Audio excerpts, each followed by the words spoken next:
我是葛军。今天我们一起学习紫砂壶。首先，我们将了解我们中国人饮茶的方式和演变，以及紫砂壶的历史。然后，学习紫砂壶的特性，以及它所承载的文化艺术价值。最后呢，我们将欣赏一些特色鲜明的紫砂壶，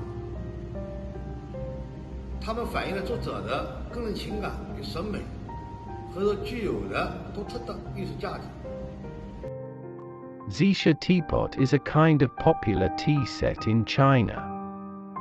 From historical records, evidences show that a kind of purple clay vessel was created as early as the Northern Song dynasty.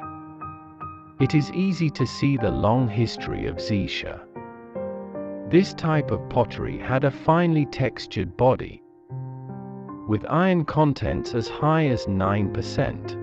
It was fired at temperatures around 1200 centigrade and appeared reddish brown, maroon or dark purple. Its density and hardness were quite outstanding, thanks to the purple and red clay in Yixing, Jiangsu province. The Chinese have a long tradition of tea drinking, and the advent of teapot is linked to the development in tea-making methods.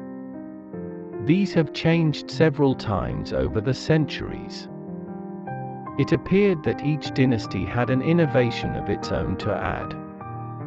During the Han Dynasty, tea was made by decoction, and often aromatic herbs were added, such as ginger or mint. The first treaty on tea was drawn up during the Tang Dynasty. At that time, the leaves were processed into blocks, which were then grated into a bowl of boiling water. During the Song Dynasty, a drink was prepared using green tea powder, onto which was poured boiled water using a ewer directly in the cup. Both tea soup and tea foam is drunk. This method gradually died out in China, but it was passed on by the Zen Buddhist monks originally from southern China to Japan. From the 15th century onwards, during the Ming Dynasty, a new method became fashionable. The tea leaves were infused and boiled water was then poured. A specific receptacle was indispensable to do this, the teapot. Yixing was a celebrated tea production base in ancient China. Many prestigious types of teas were collected here as imperial tribute for the courts. The rise and development of Zisha teapot was closely tied in with tea production areas. The fashion of tea drinking, tea brewing techniques, and the changes in tea set. It is safe to say that the popularization of tea as a beverage in the Song Dynasty and the promotion of tea drinking by the literati and scholar officials were the direct incentives in the maturing of Zisha craft.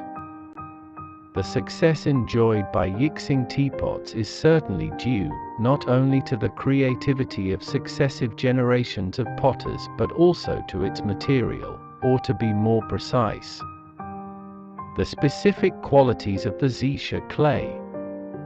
They are to be found in successive underground strata. After grinding, refining and mixing with water, they are left to nurse a certain length of time to facilitate handling.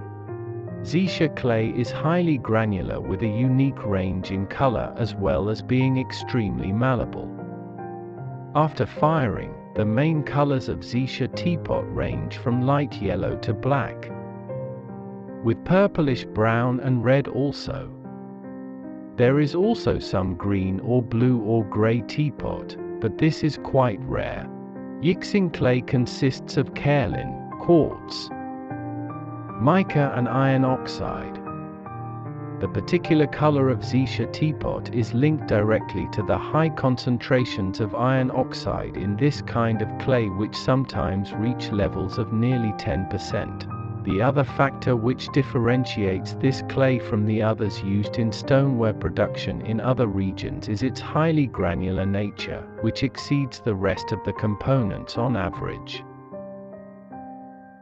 This granular nature was also the source of a certain level of porosity which rapidly became a popular feature with tea connoisseurs. A porosity level of about 4% allows the teapot to breathe, whilst maintaining its water tightness. This porosity is much appreciated by connoisseurs if it is not excessive. As part of the tea's tannins and other microparticles are absorbed in the process. This is why a teapot like this should never be washed but simply rinsed with water. It is only possible to achieve the subtle osmosis between receptacle and content in this way, which in turn enables the sublimation of the tea to take place. Some very keen connoisseurs maintain that it is possible to make tea by simply pouring boiling water into a time-seasoned teapot. The longer one uses a Zisha teapot, its body becomes even more lustrous. Some tea lovers like to use specific Zisha teapots to brew particular types of tea, so that each teapot will retain a pure fragrance of its corresponding tea as time passes.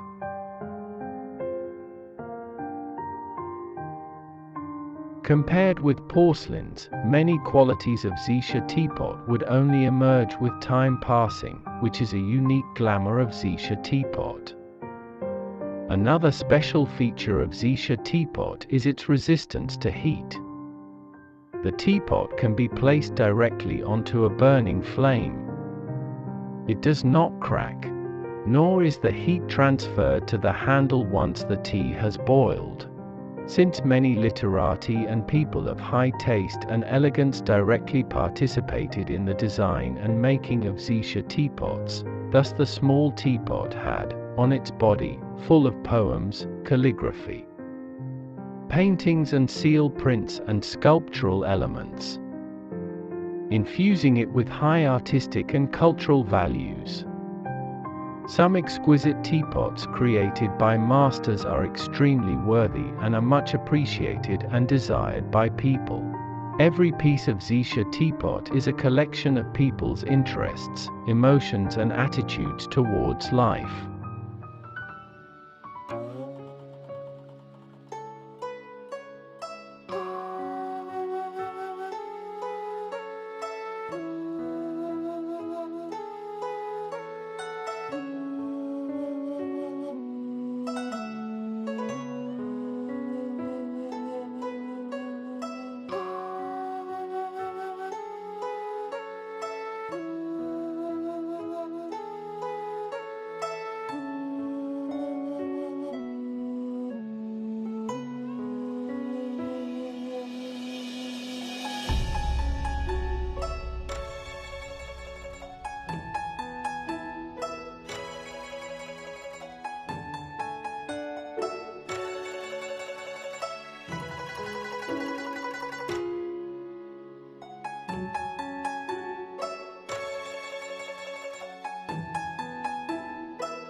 What the teapot and the drink leave people with is not merely the sense of taste in the mouth. An eternal bond and love for the teapot and tea is formed.